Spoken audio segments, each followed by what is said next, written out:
Hello everyone. जिया कहानियाँ में आपका स्वागत है। आज की कहानी सास हूँ नौकरानी नहीं। नेहा अपनी माँ से फ़ोन पर बातें कर रही थी। अरे माँ, आप तो जानती ही हैं, कुछ दिनों में हमारा बच्चा इस दुनिया में आने वाला है और इसी समय हमारी फुल टाइम मेड भी अपने गांव चली गई है। बोलकर गई है कि 2 महीने बाद आऊँगी। अब इतनी जल्दी तो कोई नई नौकरानी भी नहीं मिलेगी और आप भी भाई के पास विदेश जाकर बैठ गई हैं। नेहा ने परेशान होते हुए अपनी माँ से कहा। तो माँ बोली, अरे तो इसमें परेशान होने वाली कौन सी बात है। कोई नई नौकरानी ढूंढने की ज़रूरत नहीं है तुझे। तेरी सासू माँ है ना, वह किस दिन काम आएगी। भली चंगी तो है अभी समधन जी, और फिर तू तो उन्हें दादी बनाने जा रही है। इतना तो कर ही सकती है ना वह तुम्हारे लिए। जब तक ज़रूरत हो तब तक काम करवाना, फिर उन्हें चलता कर देना अपने घर। अपनी माँ की इन बातों को सुनकर नेहा की आंखों में चमक आ गई। यह तो बहुत अच्छा आइडिया दिया तुमने। शाम को जब उसका पति घर आया तो नेहा मायूसी का मुखौटा लगाए उसे चाय देने लगी। अरे नेहा, क्या हुआ, उदास क्यों हो। मैं सोच रही थी कि आपके माँ बाबूजी को कुछ समय के लिए यहाँ बुला लेते हैं, लेकिन क्या। लेकिन पिछली बार जो हुआ था उसकी वजह से कहीं सासू माँ नाराज़ तो नहीं। अरे नहीं, मैं अपने माँ बाबूजी को अच्छे से जानता हूँ। हमारे बुलाते ही दौड़े चले आएंगे दोनों। बेटे ने माँ के पास फ़ोन करके सारी बातें बता दी। अजी सुनते हो, आज राहुल का फ़ोन आया था। संतोष जी ने चहकते हुए कहा। तो आकाश जी की तो जैसे खुशी का ठिकाना ही नहीं रहा। क्या कह रहा था, ठीक तो है वहाँ सब। दरअसल बहू की डिलीवरी का समय नज़दीक आ रहा है ना, तो अपने घर बुला रहा था हम दोनों को। बेटे से बात करके तो संतोष जी की खुशियाँ 7वें आसमान पर थी। लेकिन अचानक ही संतोष जी पिछली बातों को याद करके उदास हो गई। दरअसल 1 वर्ष पहले संतोष जी और आकाश जी बेटे बहू के घर कुछ दिन बिताने के लिए गए थे। उनकी बहू नेहा जान चुकी थी कि उसकी सास बिल्कुल सीधी सादी है, तो उसने इस बात का फ़ायदा उठाना शुरू कर दिया। सारा दिन बिजी रहने का बहाना करती और सारा काम अपनी सासू माँ पर ही डाल देती। यह देखकर आकाश जी को अच्छा नहीं लगा, तो बहू से बोले, बेटा तुम्हारी सासू माँ की उम्र हो गई है, थक जाती है, तो थोड़ा सा काम तुम भी करवा दिया करो। इतना कहने की देर थी कि बहू ने तो हंगामा खड़ा कर दिया और खूब खरी खोटी सुनाई।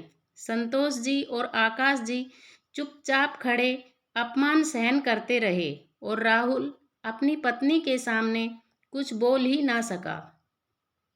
संतोष जी और आकाश जी अपने सम्मान की रक्षा करते हुए अपने घर वापस आ गए थे। संतोष जी पिछली यादों में खो गई थी। इतने में आकाश जी बोले, अरे संतोष, किन बातों में खो गई तुम। अभी तक सोच ही रही हो, जल्दी से सामान पैक करो। आकाश जी ने अपनी पत्नी संतोष से कहा। तुम तो जानती हो, राहुल की शादी को 5 साल हो गए हैं और अब जाकर हमारे बेटे के घर खुशियाँ आई हैं। जी ठीक है, मैं ज़रा अन्नू को बोलकर आती हूँ कि हम कुछ समय के लिए अपने बेटे के घर जा रहे हैं। दरअसल आकाश जी और संतोष जी ने अपने घर का एक हिस्सा किराए पर दिया हुआ था, जहाँ अन्नू और विकास अपने बेटे अंश के साथ रहते थे। कुछ ही वर्षों में संतोष जी और अन्नू का एक दूसरे के साथ खास लगाव हो गया था। अन्नू के बेटे अंश को तो उसकी सगी दादी से भी ज़्यादा प्यार करती थी संतोष जी। अरे अन्नू, संतोष जी ने आवाज़ लगाई। जी आंटी। अन्नू, एक खुशखबरी है, मैं जल्दी ही दादी बनने वाली हूँ। अरे वाह आंटी जी, यह तो बड़ी खुशी की बात है। संतोष जी बोली, हमारे बेटे ने पूरे 6 महीने की तैयारी करके आने को बोला है। अभी तो सारी पैकिंग पड़ी है, तुम अपने बेटे को सुलाकर मेरी मदद करने आ जाना। सविता जी बोली। तो इतने में विकास की आवाज़ आई, अन्नू, अंश को मैं संभाल लूँगा, तुम जाओ आंटी की मदद करो। अन्नू ने संतोष जी की पैकिंग करने में मदद की और संतोष जी के साथ मिलकर उनकी बहू के लिए गोंद के लड्डू भी बनवा दिए। जाने से पहले रास्ते के लिए एक टिफ़िन भी पैक करके दे दिया। दोपहर की ट्रेन से दोनों अपने बेटे के घर जाने के लिए रवाना हो गए। उधर राहुल उन्हें स्टेशन से कार में बैठाकर घर ले गया। जैसे ही घर पहुंचे तो बहू से मिलकर संतोष जी और आकाश जी ने सारे मन मुटाव भूलकर उसे ढेरों आशीर्वाद दिए। संतोष जी ने घर पहुंचते ही घर के सारे कामों की जिम्मेदारी ले ली। सारा घर जो काम वाली बाई की अनुपस्थिति में बिखरा हुआ था, संतोष जी ने आते ही बड़ी कुशलता के साथ सुव्यवस्थित कर दिया। रोजाना अपनी बहू को पौष्टिक खाना बनाकर खिलाती। बहू की बातों में तो जैसे मिश्री सी ही घुल गई थी। सारा दिन माजी माजी करके उनसे अपने सारे काम करवा लेती थी। नियत समय पर नेहा ने बच्ची को जन्म दिया। दादा दादी के तो जैसे पाँव ही जमीन पर नहीं पड़ रहे थे। अजी, यह तो बिल्कुल मुझ पर गई है। अरे, इसने तो मुझे गीला कर दिया। आकाश जी बच्ची को संतोष जी को देते हुए बोले। सभी लोग ठहाके लगाकर हंस दिए। बच्ची होने के बाद संतोष जी ने बहू की खूब सेवा की। बच्ची का ख्याल रखना, रसोई घर का काम और बहू के लिए अलग से खाना पकाना। संतोष जी की उम्र हो चुकी थी, लेकिन फिर भी बहू को कोई तकलीफ ना हो यह सोचकर सारा दिन अपनी बहू और बच्ची की सेवा में हाजिर रहती। उनके घुटनों में भी दर्द रहता था। इसके बावजूद संतोष जी सारा काम बड़ी कुशलता के साथ कर रही थी। आकाश जी घर के कामों में उनका हाथ बटा देते थे। देखते ही देखते 2 महीने बीत गए। बच्ची के लाड दुलार में संतोष जी और आकाश जी का समय कैसे बीत जाता पता ही ना चला। धीरे धीरे बच्ची को भी अपने दादा दादी के हाथों की पहचान हो गई। यह बात बहू नेहा को खटकने लगी। कुछ दिनों के बाद नेहा की काम वाली बाई भी अपने गांव से वापस लौट आई। संतोष जी के मना करने पर भी उसने यह दलील देते हुए उसे काम पर बुला लिया कि माजी दिन भर काम करके और बच्ची को संभाल कर थक जाती है। एक दिन जब संतोष जी बच्ची को चम्मच से दूध पिला रही थी तो बच्ची ने थोड़ी खांसी करते हुए उल्टी कर दी। बस फिर क्या था, नेहा को तो जैसे बहाना मिल गया अपनी सासू माँ पर कटाक्ष करने का। नेहा और राहुल ने बच्ची की सारी जिम्मेदारी आया को दे दी, लेकिन संतोष जी का मोह तो बच्ची में ही अटका हुआ था, इसलिए ममतावश कभी कभी बच्ची को उठा लेती थी। एक दिन जब दोनों बेटा बहू बाहर गए थे तो बच्ची को आया को देकर गए। बच्ची लगातार रोए जा रही थी। आया उसे चुप कराने की कोशिश करती, लेकिन बच्ची का रोना बंद नहीं हो रहा था। संतोष जी बच्ची का रोना देखा नहीं गया और आया के हाथ से बच्ची को ले लिया और उसकी नाभि पर हींग लगाने लगी। बच्ची चुप हो गई और दादी का स्पर्श पाकर मुस्कुरा दी। कुछ देर में जब बेटा बहू वापस आए तो आया ने उनके कान भर दिए। मैडम, जब मेरी ज़रूरत ही नहीं थी तो मुझे काम पर रखा ही क्यों? आपके सास ससुर तो बच्ची को छूने भी नहीं देते मुझे। अब मैं आपके घर काम नहीं करूँगी। दोनों पति पत्नी संतोष जी पर ही बरस पड़े और आया को मनाने लगे। संतोष जी और आकाश जी अपमान का घूंट पीकर रह गए। करते भी क्या, बच्ची के मुंह में बेटा बहू का घर भी तो छोड़कर नहीं जाना चाहते थे। संतोष जी कमरे में जाकर आंसू बहाने लगी। बहू तो पराए घर से आई थी, लेकिन बेटा तो अपना ही था। अब तो शर्म आती है मुझे उसे अपना बेटा कहते हुए। अब तो यह हाल हो गया था कि सारा दिन बैठकर बच्ची को आया संभालने लगी और बहू अपनी माँ के साथ फ़ोन पर बतियाती रहती और संतोष जी पर रसोई घर के सारे काम की जिम्मेदारी पड़ गई। यहाँ तक कि आया का खाना भी संतोष जी को बनाना पड़ता था और आकाश जी अपनी पत्नी की यह हालत देखकर मन ही मन दुखी रहते। एक दिन बहू नेहा ने सासू माँ से कहा, मम्मी जी, मेरी कुछ सहेलियाँ घर पर आ रही हैं तो उनके लिए कुछ स्नैक्स वगैरह का इंतजाम कर देना। चाय कॉफ़ी भी बना देना। शाम को जब बहू की सहेलियाँ घर आई तो पूरे आदर सम्मान के साथ संतोष जी ने उन्हें बिठाया, अपने हाथों के बने लजीज स्नैक्स बनाकर खिलाए, उनकी खूब आव भगत की और रसोई घर में जाकर बर्तन साफ करने लगी। लेकिन अचानक उन्होंने जो सुना, उन्हें अपने कानों पर यकीन नहीं हुआ। बहू की सहेलियां उसे कह रही थी, नेहा तुझे काम वाली बाई तो बहुत अच्छी मिली हुई है, इतना लजीज खाना बनाती है, कितनी पगार लेती है, हमारे लिए भी ऐसी काम वाली ढूंढ दो। ऐसा सुनकर नेहा हंस पड़ी, लेकिन उससे इतना भी ना कहा गया कि यह नौकरानी नहीं बल्कि उसकी सासू माँ है। थोड़ी देर बाद संतोष जी अपने हाथ धोकर अंदर आई और सबके साथ बैठ गई। बहू की सहेलियां कुछ सकपका गई तो संतोष जी बोली, आप लोगों की जानकारी के लिए बता दूं कि मैं कोई नौकरानी नहीं बल्कि आपकी सहेली की सास हूँ।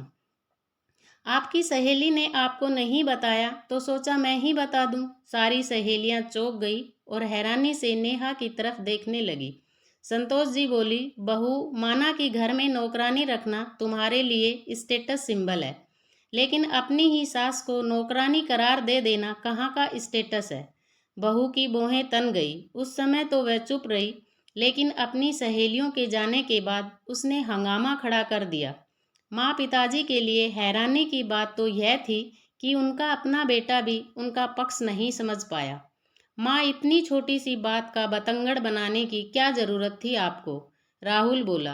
तो आकाश जी, जो आज तक अपना मुंह बंद किए बैठे थे, अपना धीरज खो बैठे, तुम्हारी माँ को यहाँ नौकरानी की संज्ञा दे दी गई और तुम्हें यह छोटी सी बात लगती है। माफ करना बेटा, आज तक हम सब कुछ चुपचाप सहन कर रहे थे, पर अब पानी सर से ऊपर जा चुका। अब यदि हम दोनों इस घर में एक पल के लिए भी रुके तो यह मेरी पत्नी का अपमान होगा। कहते हुए अपनी पत्नी के साथ सामान पैक करवाने लगे, यह सोचकर कि कहीं बच्ची का मोह उन्हें रोक ना ले।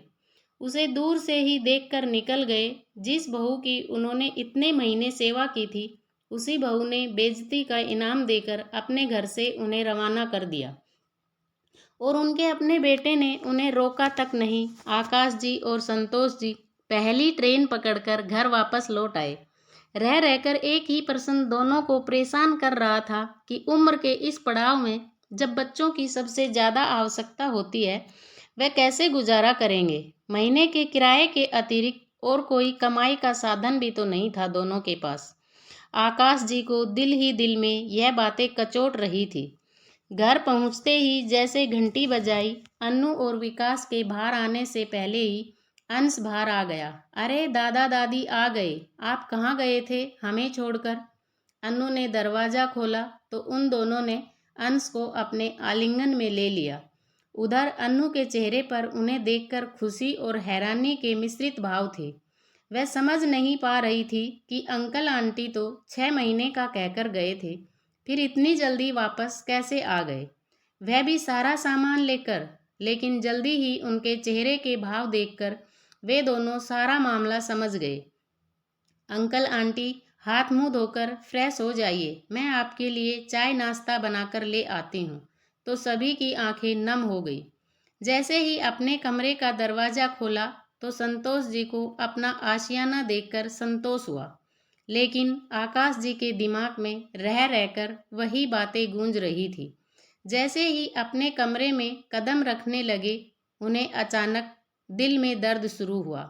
इससे पहले संतोष जी उन्हें संभालती वे गिर चुके थे। संतोष जी की आवाज़ सुनकर अन्नू और विकास आ गए, लेकिन तब तक आकाश जी निष्प्राण हो चुके थे।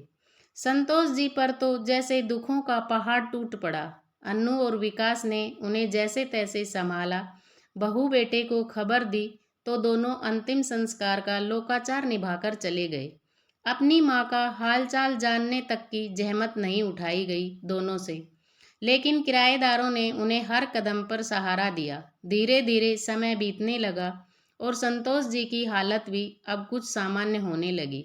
एक दिन संतोष जी को अचानक पता चला कि उनके किराएदार विकास और अन्नू ने अब अपना मकान खरीद लिया है और वहीं पर वह दोनों अपना रेस्टोरेंट खोलने वाले हैं। दरअसल उन्होंने यह मकान 2 महीने पहले ही खरीदा था, लेकिन अंकल के जाने के बाद वह आंटी को अकेला नहीं छोड़ना चाहते थे। इसलिए आंटी को संभालने के लिए उन्होंने अपना गृह प्रवेश कुछ समय के लिए टाल दिया। यह बात जानकर संतोष जी भाव विभोर हो गई। फिर अपने आप को संभालते हुए अन्नू के पास गई और उसे बधाई देते हुए गले से लगा लिया। बेटा, मेरा इतना भी ख्याल मत रखो कि मैं तुम लोगों को जाने ही ना दूं। संतोष जी ने अन्नू को आश्वासन दिया कि वह बिल्कुल ठीक है और सारी तैयारी करवाकर उन्हें भारी मन से विदा कर दिया। लेकिन अब संतोष जी बिल्कुल अकेली हो गई थी और साथ ही किराए से होने वाली आय भी अब बंद हो गई। इस उम्र में अपना गुजारा कैसे करूंगी? बेटे पर सारी जमा पूंजी खर्च कर दी। उनके गालों पर आंसू लुढ़क आए।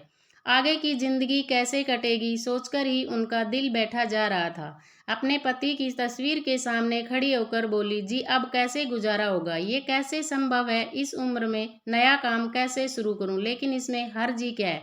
अचानक सोचते सोचते उनकी आंखों में चमक आ गई। मन ही मन उन्होंने अपने जीवन को नई दिशा देने का निर्णय ले लिया। संतोष जी को सिलाई कढ़ाई का काम आता था। संतोष जी ने अपना काम शुरू कर लिया और धीरे धीरे उनके पास इतना ज़्यादा काम आने लगा कि उन्होंने अपनी मदद करने के लिए 2 लड़कियां भी रख ली। अब संतोष जी सिलाई सिखाने का काम भी करने लगी। कुछ ही दिनों में उन्हें अच्छी कमाई होने लगी। कुछ हॉस्टल की लड़कियों को संतोष जी से इतना लगाव हो गया कि उनके घर किराए पर भी रहने लगी। अब संतोष जी का अकेलापन बिल्कुल दूर हो गया था। एक दिन कुछ लड़कियों ने संतोष जी के सिलाई कढ़ाई के काम की तारीफ करते हुए उनकी वीडियो बनाकर सोशल मीडिया पर डाल दी। देखते ही देखते वीडियो आग की तरह फैल गई और संतोष जी के सिलाई कढ़ाई के काम की चर्चा दूर दूर तक होने लगी। अब तो उनका काम और भी बढ़ गया। उधर उनकी बहू ने जब वीडियो देखी तो उसकी हालत ऐसी हो गई जैसे काटो तो खून नहीं। तुरंत राहुल को दिखाते हुए बोली, देखो तुम्हारी माँ के काम की चर्चा पूरे देश में हो रही है। कितना कमाती होगी? बाप रे बाप, तुम्हारी नौकरी से तो हमारे घर का गुजारा ही बड़ी मुश्किल से चलता है। अपनी माँ से ही कुछ मदद मांग लो। उनका काम इतना अच्छा चल रहा है तो क्यों ना हम उन्हीं के पास जाकर रहें। और वैसे भी तुम्हारे पिताजी अब नहीं रहे तो माँ को भी अकेलापन लगता होगा ना। यह सब देखकर राहुल की हैरानी का तो ठिकाना ना रहा। पत्नी का कहना मानकर राहुल ने अपनी माँ के पास जाने की योजना बनाई। अगले ही दिन दोनों अपनी बेटी के साथ संतोष जी के घर पहुंच गए। वहां का दृश्य देखकर बहू की आंखें फटी की फटी रह गई। वहां तो जैसे मेला सा लगा हुआ था। सारी तरफ चहल पहल थी। मीडिया वाले माँ जी का इंटरव्यू ले रहे थे। यह देखकर दोनों पति पत्नी थोड़ी देर के लिए अलग से खड़े हो गए। अपने आप को आज वह अपने ही घर में उपेक्षित सा महसूस कर रहे थे। संतोष जी ने उन्हें बहुत पहले ही देख लिया था, लेकिन फिर भी उन्हें नज़रअंदाज करके अपने काम में लगी रही। भीड़ थोड़ी कम होने पर बेटा बहू दोनों संतोष जी के पास जाकर उनके चरणों में गिर गए। संतोष जी ने उन्हें आशीर्वाद दिया। अपनी पोती के इतने दिनों बाद देखकर प्यार किया और फिर अपने काम में लग गई। इतने में राहुल ने पीछे से आवाज़ लगाई, माँ हमें माफ़ कर दो, हमसे बहुत बड़ी भूल हो गई। आज से हम आपके पास ही रहना चाहते हैं। संतोष जी ने उन्हें तिरछी निगाहों से देखते हुए कहा, अच्छा, लेकिन मैं तुम्हारे साथ नहीं रहना चाहती। इस बुढ़ापे में मैं इज्जत के साथ रहना चाहती हूँ, किसी के घर की काम वाली बाई बनकर नहीं। अब यह सब लोग ही मेरा परिवार है, लेकिन माँ इस घर पर हमारा भी कुछ हक है। बहू ने कहा, हक तो तुम लोगों ने उसी दिन खत्म हो गया था जिस दिन मैं और तुम्हारे बाबूजी तुम्हारे घर से बेइज्जत होकर निकले थे। दूर से आए हो, भूख लगी होगी, कुछ खाकर जाना। रास्ते के लिए भी तुम्हारे लिए टिफिन पैक करवा देती हूँ। कहते हुए संतोष जी अपने काम में मस्त हो गई। आज उनके चेहरे पर संतुष्टि के भाव और गर्व से भरी मुस्कान थी। दोस्तों, आजकल की औलाद कैसी लालची हो गई है। दोस्तों, वीडियो कैसा लगा कमेंट करके ज़रूर बताएं। वीडियो अच्छा लगा तो लाइक और शेयर करना ना भूलें। चैनल पर अगर नए हैं तो चैनल को सब्सक्राइब ज़रूर करें। आपका सपोर्ट ऐसे ही बना रहे। मिलते हैं अगले वीडियो में। धन्यवाद।